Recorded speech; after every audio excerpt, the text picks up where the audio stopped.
I'm sure people know what's coming in this video, well, besides me telling the YouTube auditor to go fuck himself.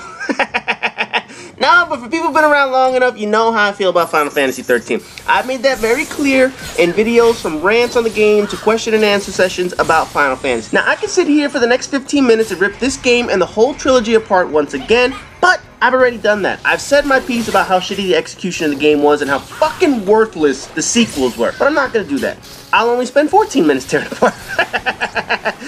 No, here's the deal with Final Fantasy 13. If you've played Final Fantasy games, if you've grown up with Final Fantasy games, you know the problem this game has. There's no denying this game has serious design flaws. It was far too linear, like every complaint stated, and as usual, the story becomes far too convoluted and emo as the game progresses. All the design elements that were standard in Final Fantasy games, like cities, exploration, unique character development, all that shit was stripped away or nerfed in this game. The game has very little in common with prior Final Fantasy games, but you know what? I get it. I get why Square Enix made this game the way they did. And reality is, they needed to do something different. I mean, let's be honest. Right now, Square Enix's reputation at this point relies on one game, Final Fantasy VII. We can sit here, debate how good or bad that game was, how old it's gotten, how it doesn't stand up to the test of time, and how it needs to be remade, but what can't be argued is the importance of what that game did. It shot Sony's PlayStation 1 way past Nintendo's N64 console, and I mean way past that shit. It sent Squaresoft's popularity through the roof. And Squaresoft was the name back in the day before they bought Enix and became Square Enix. What was otherwise a niche studio for RPG games now became one of the top video game company names. Every game Square Enix released, in particular Final Fantasy games, were highly anticipated each year. Basically, this was the Call of Duty before Call of Duty's popularity soared around Modern Warfare 2 and Black Ops 1. Here's the problem. No game is going to be like Final Fantasy VII. No game is going to capture the gaming market the way Final Fantasy did. It was one of a kind. It was lightning in a bottle, so to speak. Not lightning from this game, motherfucker. Oh, fuck her, man. But anyway, each Final Fantasy game released, with the exception of maybe Final Fantasy X, had trouble meeting the exceedingly higher and higher expectation fans put on Square Enix. In addition to expectations not being met, other studios began creating what we now refer to as Western RPGs. Fallout, Mass Effect, Skyrim, etc. Square Enix decided to do something drastically different for Final Fantasy 13, and they went in a completely different direction. Their games were getting a bit stale, let's be honest. We had a corrupt corporation in Final Fantasy VII, a corrupt sorcerer using military schools that looked like castles in Final Fantasy VIII, a corrupt queen of a kingdom with some Liberace-looking alien motherfucker in Final Fantasy IX.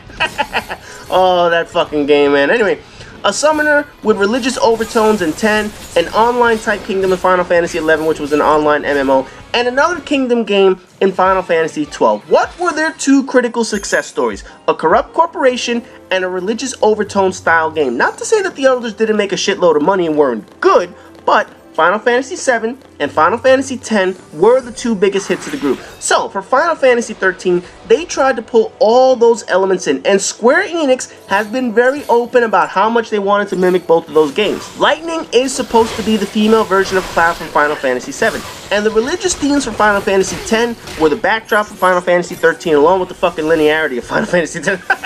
Oh man, how the fuck did they do that with both of those? I ain't gonna get into that shit, man. They also wanted to get away from kingdom-type genres. They wanted to get away from anything that resembled medieval times with swords and shit, you know, because other games weren't already doing that crap. So they envisioned a hyper-futuristic setting with Final Fantasy 13. From the very first trailer we saw, it was obvious this game was going to be different, and to be honest, this seemed like a good idea at the time. You know, other games were going for space-age RPGs and shit, you know, like Mass Effect, or post-apocalyptic shit like Fallout. Dragon Age and Skyrim had the medieval period on lockdown, so Square Enix wanted to show that Japanese companies can still make role-playing games in their own way. I was fully prepared for Final Fantasy 13 to be different. I was fully prepared for them to try something new and outside of their comfort zone. And fans of the series should have at least appreciated Square Enix for trying to do something different that wasn't just their stale old video game ideas that they made in the past. And Final Fantasy 13 certainly was different. There's no question about this, but it didn't work out. The game suffered from poor design and poor execution. Of course, the storyline doesn't help because that shit was a hot fucking mess.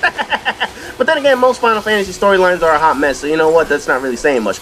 But put it this way, if you were given the challenge to tell the plot of a game in 100 words or less, Would you be able to do that for a Final Fantasy game? You sure could for Fallout. It's a story that follows the nuclear destruction hundreds of years down the road, in which remaining humans that went underground before the war begin to emerge in a wasteland for various reasons. See, Fallout is easily explained. Could you do that with Mass Effect? Sure, an ancient alien race has been foreshadowed as returning to destroy all the life in the galaxy, and Commander Shepard is the unwitting hero that needs to find a way to stop the motherfuckers over the course of 3 games. See? Nice and simple. Now, try that shit for Final Fantasy VII. Go ahead and try it. Explain Sephiroth and Shinra, whatever the fuck you want to call that shit, because they didn't have fucking voice acting back in the day. And Cloud and his team of misfits. Just try to explain Kuja and Garnet's background, or Titus' story for Final Fantasy VII. You can't. Final Fantasy games are not easily explained because they're overly complicated. Final Fantasy XIII is no different.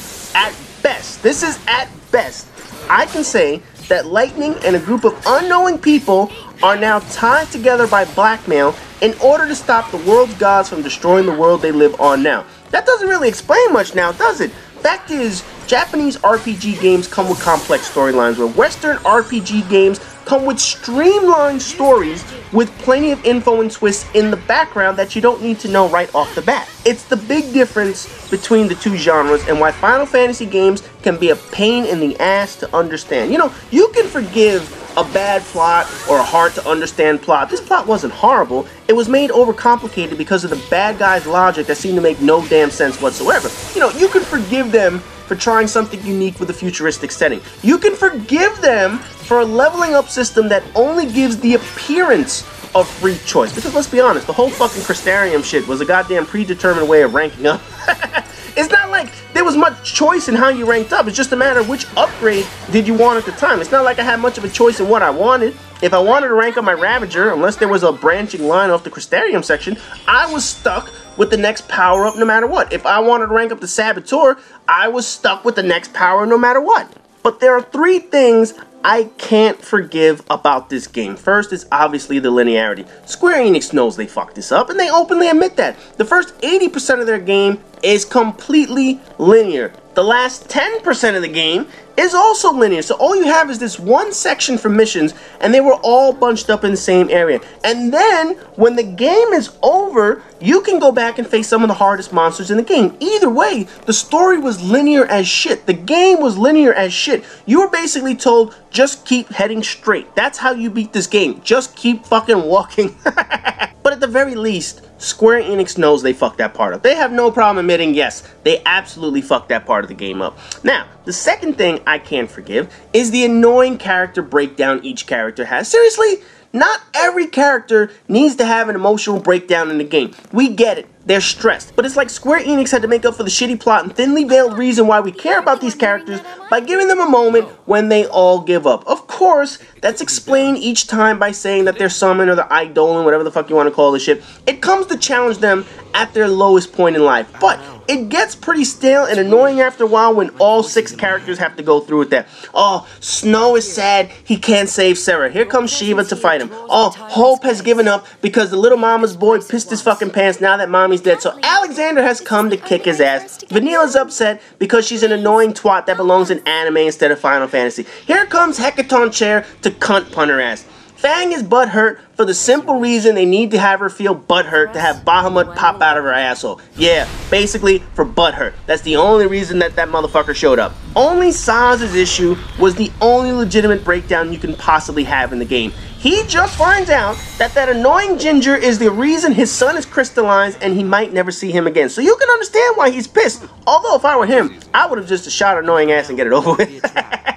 Either way, all these emo cryfests got annoying one after another, all because their despair leads to their Eidolon coming to challenge them, basically to tell them to man up. Come on, man. Give me something more than that. Give me some more substance behind this bullshit. Don't just tell me, oh, they all broke down and they all gave up and life's so fine. Now they're gonna have their monster come out and challenge them. Come on, man. You gotta have something more than that with this bullshit. Like I said, only Saz had the legitimate reason to feel like that. All the other ones just did it for this game to progress their goddamn character development. The third and final thing that I can't forgive is how long the game felt like it was in a tutorial. The 6th chapter of 13 is when we finally stopped receiving tutorials on how the game worked. Almost half the game! You know, I get it. You don't offer every little feature that comes up at the beginning of the game. No game does that.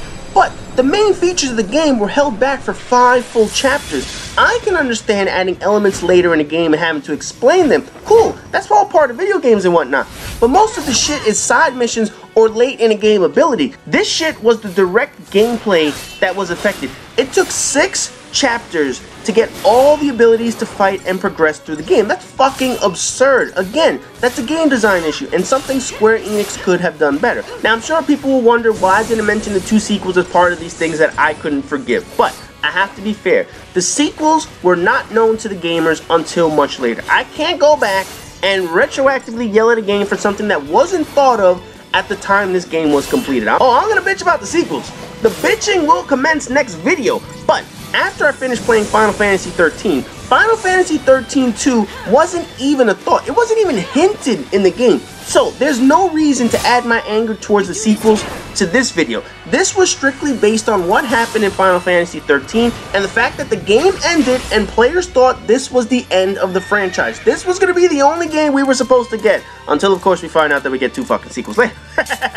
Now, one final thing that I will mention before the end of this video, I do have to offer a bit of praise to the battle system. Their battle system isn't perfect, but it was fucking cool, man. I mean, it had flaws, don't get me wrong, but it certainly moved the game from a turn-by-turn, stale-looking basis as the past games used to have to at least something a little bit more updated. I like that. I thought it was a nice modern twist to their outdated fighting system. It wasn't perfect, but it sure was fun to play.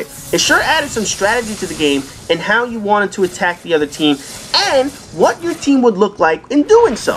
Aside from the graphics and in particular the cutscenes that Square Enix has always been on top of, it was certainly one of the few items in this game that deserved praise. It really did deserve praise in an otherwise disappointing game in the series. But anyways, that does it for this video, and as you guys can guess, the next 2 videos coming are the sequels to this piece of shit. You know there's gonna be some rage up in this motherfucker coming. So as always, rate, comment, subscribe, and all that good shit, and I'll see you in tomorrow's video for Final Fantasy 13 too.